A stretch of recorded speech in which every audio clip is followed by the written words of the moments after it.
Well, Justin Trudeau in Canada is at it once again. As part of its LGBTQ plus action plan, the Trudeau government has awarded $1.1 million as part of a Purge fund that targets hateful parents opposing gender ideology and LGBTQ plus indoctrination. So if you're outspoken against it, if you're a parent who doesn't want the government involved in gender ideology, the Trudeau government now is using taxpayer dollars to go after you. This is outrageous. Journalist David Krayden helped uncover the story in Canada, and he joins us now. David, good to see you. What is this contract to Cosette Communications? This contract apparently was awarded to Cosette Communications back at the end of July. And you had to really dig to even find this information. What does this contract say? What is it asking this group to do? Well, what it's asking this group to do, to get down to brass tacks about this, is to harass and go after parents who are really opposed to their children being exposed to gender ideology in the schools. It doesn't specifically say that, but here's how the contract reads, and it's Cosette Communications. Now, I have no idea if they're a liberal insider group. I highly suspect they might be, because that's how this government has done business traditionally. But the contract reads that they have been charged to develop, manage an 2SLGBTQ+, I'm going to say that once, anti-stigma awareness and marketing campaign aimed at targeted segments of people. Now, it goes on to say, the campaign should address hateful propaganda and debunk disinformation that is allegedly or as they say, targeting LGBTQ people. Now, these targeted segments of people, that can be just about anybody. But Trudeau let the cat out of the bag when he said parents opposing gender ideology in the schools, or anybody opposing Gay Pride Month, is hateful and is a captive of the far right. So that's who these hateful people are. Clearly, Trudeau is once again marginalizing, going after everyday parents who don't think their 10-year-old should be making decisions about their gender, or don't think their 10-year-olds should become captive to a school system that might have them sexually changed. Yeah, it's unbelievable. So as we go through, and you can see this, it's an anti-stigma awareness marketing campaign that they're being awarded for this $1.1 million. And this is part of a larger initiative. I mean, over $100 million scheme, right? As you write in this piece in the Post-Millennial, that this was just one piece of this sort of giant kitty right now that's being devoted for this campaign, is it not? Yeah, it's quite strange, because a year ago, August 28th, 2022, Trudeau had a news conference here in Ottawa just before he hopped off to the Gay Pride Parade in the city, the first one in 2 years because of COVID. And he announced $100 million for this LGBTQ action plan. Now, a lot of people said, well, how are you going to spend money like this? Well, clearly he's finding ways to spend money on this project, not just to find people to harass and intimidate parents or anybody who might find some objection to this whole Pride Month scheme, but he's found some really bizarre ways, and I explore this in the article. They've commissioned, it's hard to believe, but they've commissioned choral pieces of music to be written about what they call the gay purge, when homosexuals were released from the armed forces or the civil service or the RCMP because their sexual orientation in those days certainly had the tendency for blackmail, and they were released. But as part of this gay purge project, he's commissioned choral pieces to be written, and there was a huge concert in Halifax, Nova Scotia, celebrating these pieces of music. They've commissioned a monument, an LGBTQ monument, for Winnipeg, Manitoba. I'm not sure if they really want this in Winnipeg, but they're going to get it anyway. And they've also, one of the other projects mentioned on the website is to explore queer history And so they've found a historian who's looking into how soldiers in the First World War were supposedly subject to horrible treatment, and and this is how he's finding any way to spend money. But the funny thing is, it's virtually impossible to find this information. You have to go through the Government of Canada's Pride Season webpage, which you won't find immediately because you have to go into the Women and Gender Equality Canada webpage. So you might think, well, what does women and gender equality have to do with LGBTQ Pride Season? Virtually nothing. But Trudeau's hidden this thing here, so most people are never going to find it. And we discover in other ways people who are researching, people who find the contract, people who say, hey, what is this all about? And this is how we're discovering how the money's being spent, because it's not being documented. All of the money's not being documented on this Pride Season website. And I found it astounding to learn that there really is such a thing as a Pride Season, because we've joked about this. Right. Instead of Pride Month, it's now Pride Season. Yeah, it was always supposed to be Pride Month in June, which, of course, is being foisted upon the school children. They have to salute the gay pride flag, or else they're considered to be absolutely deplorable people and hateful. But if you look at the website, the Government of Canada has actually set aside not 1 month, but 4 months from June, at the beginning of June to the end of September, to celebrate this gay pride. And so Trudeau often talked about Pride Season, and people would say, oh, yeah, isn't he optimistic? But he wasn't speaking out of turn. He really did privately invoke a Pride Season. It is 4 months of the year. It's even longer than a normal season. So the machinations of this Trudeau government are just incredible. And it never ceases to amaze me how they find ways to spend taxpayer money.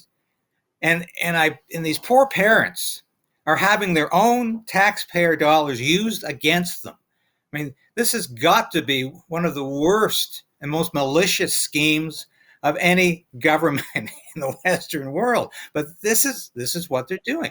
Yeah, you pay taxpayer dollars into the Trudeau government, and then they're funneling it out into a scheme to come back at you if you speak out against the indoctrination of gender ideology, or top or bottom surgeries or anything like that you don't want your children to be subjected to in school.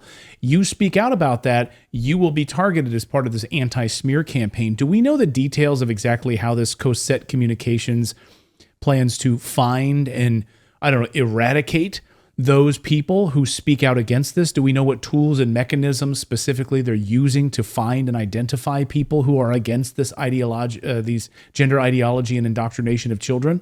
No. I currently don't know that, but you can bet that's going to be a follow-up story, because exactly what are they going to do to implement this communication strategy? I mean, what kind of... It seems like misinformation or disinformation, right? It's supposed to be targeted responses, right? So I'm really curious, what rises to the threshold where this Cosette Communications would then jump into action, launch some sort of a response post or social media post, or try to, force Facebook or Twitter or somebody else to take down a post they would identify or report it as part of this campaign? It'd be really interesting to see what these mechanisms are, right? Well, it fascinates me because, as I've said several times, as part of Trudeau's trilogy censorship bill, the online safety bill is up probably in the fall here, in September, October. And this is going to target disinformation, which the bill will not define. And I've read all of the focus groups that they've talked to, they've specifically said we're not going to define disinformation because that's going to make it harder to prosecute people. Right. So they have put their design out there. It's clear that they want to go after people on the basis of virtually nothing.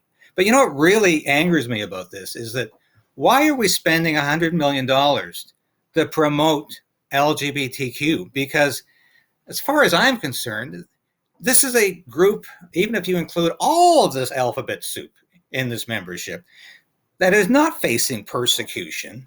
They have incredible tolerance in this country. They are in no danger. And in fact, if you look at most television shows, most entertainment promotes this lifestyle as something that's not just tolerable, but is actually preferable to the heterosexual lifestyle. Right. And if a government came out and said, we're going to spend $100 million promoting heterosexuality, we're going to tell you the best porn sites to go on, we're going to talk about Kuma Satra, we're going to tell you all of this, people would say, hey, isn't this kind of weird?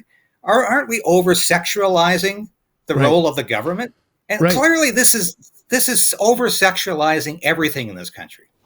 Right. Yeah. What if they were promoting a husband and wife, or a 2-parent household? Or, I mean, it would be outrageous. It would be absolutely outrageous if we did this. I had a friend of mine recently in Canada say, I don't care what you do in the privacy of your own home. Why do we have to have parades to celebrate it and force it down our children's throats in schools?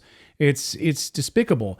And again, I don't think any Canadians are really speaking out against the homosexuality and the pride portion of this.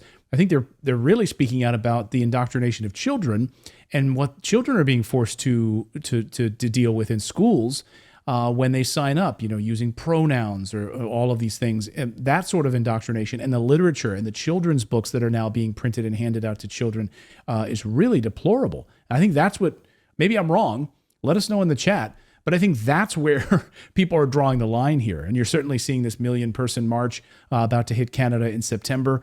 A lot of the Muslim community that's outraged about the Trudeau government forcing this on their children. Keep your hands off our children is part of their motto. Am I wrong about that? I don't think you're wrong at all, because it really is focused right now on the gender ideology. That has been the one plank in this whole project that Canadians have just said enough is enough on.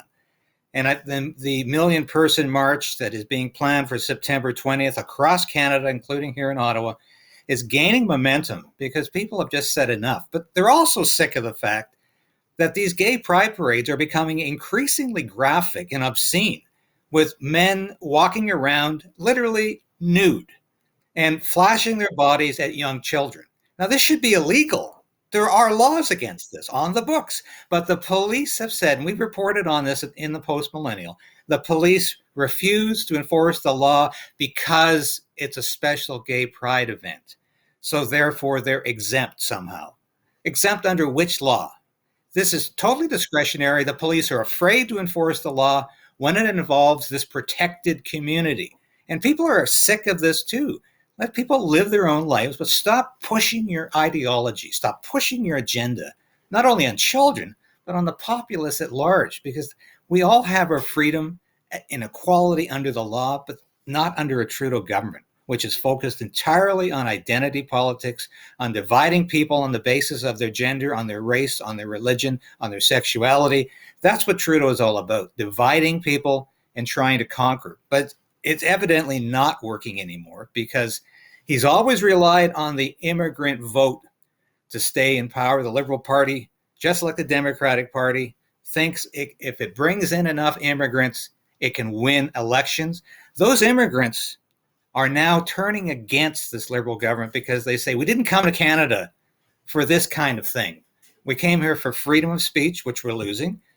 We came here to live as productive citizens and not be forced into believing sexual ideologies that are contrary to our faith. And this is what the 1 million person march is all about. Muslims have said enough. And evangelical Christians, conservative Catholics, Hindus, Sikhs, Jews are saying, yeah, I think we've had enough too. And it's time to take a stand, because we've been pushed so far. Trudeau's going to push us no farther. Yeah. Well, the Trudeau government at it once again. David Krayden, great writing on this, and thanks for breaking this piece of the story open for us. I look forward to the follow-ups here to find out exactly the mechanisms and how they plan to go after these parents for trying to protect their children from this gender ideology that this government is pushing. David, thank you so much. Great seeing you. Thank you, Clayton. Pleasure being here as always. Thank you so much for watching this segment here at Redacted. We are live every day at 4 p.m. Eastern Time, trying to share the stories that the mainstream media will not cover. You should also come over and join our community of Redacted Rebels over at redacted.inc. That's our private locals community where we can share exclusive content that we simply cannot share here on YouTube. Come over and join the rebellion together right now by going to redacted.inc. We'll see you next time.